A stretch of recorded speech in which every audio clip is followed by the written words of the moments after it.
Hey everybody, it's Will.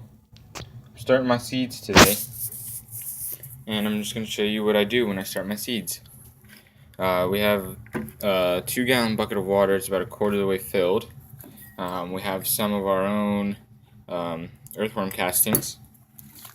We have a little packet of Organism XL, which is a mycorrhizal and bacterial inoculant for your seeds and your plant roots. And then we have Great White, which is the same. And we mix these in because the mycorrhiza and the bacteria actually protect the seed, as it germinates and helps for a higher success rate.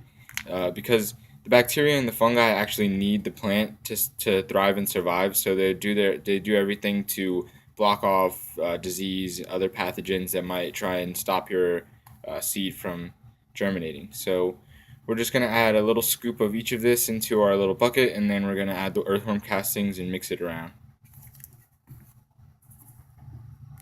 So there we have our mixed inoculant, and we're not going to have to feed our seeds anything. We're just going to put them in plain cocoa, which doesn't have any nutrients, and we're not going to have to feed them anything for a while. The earthworm castings will start to get eaten by the bacteria, and they'll poop out a more bioavailable nutrient for the plants to eat. Starting 3 trays of seeds today.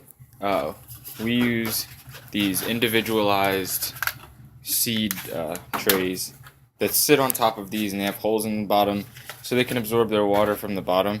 So we're going to go ahead and pour our water in these trays and save a little bit to pour on top. We have our water in the trays, and then the next step is just to add cocoa in there. It's easy if you pour a big mound in the middle and just push it around. It'll just fill up all of the individual holes.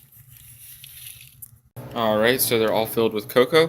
The next step is to make sure you can label them and figure out if you're going to do long ways or by the width, how you're going to label each individual species of plant.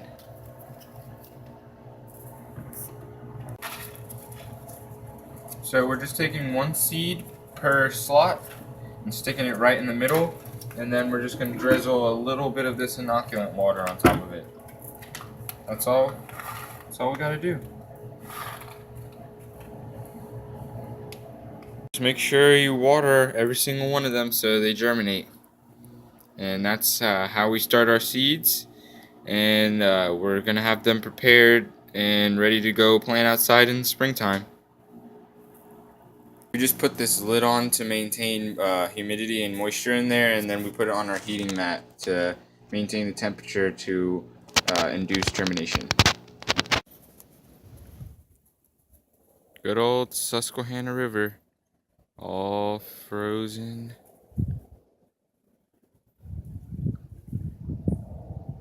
Nice and beautiful.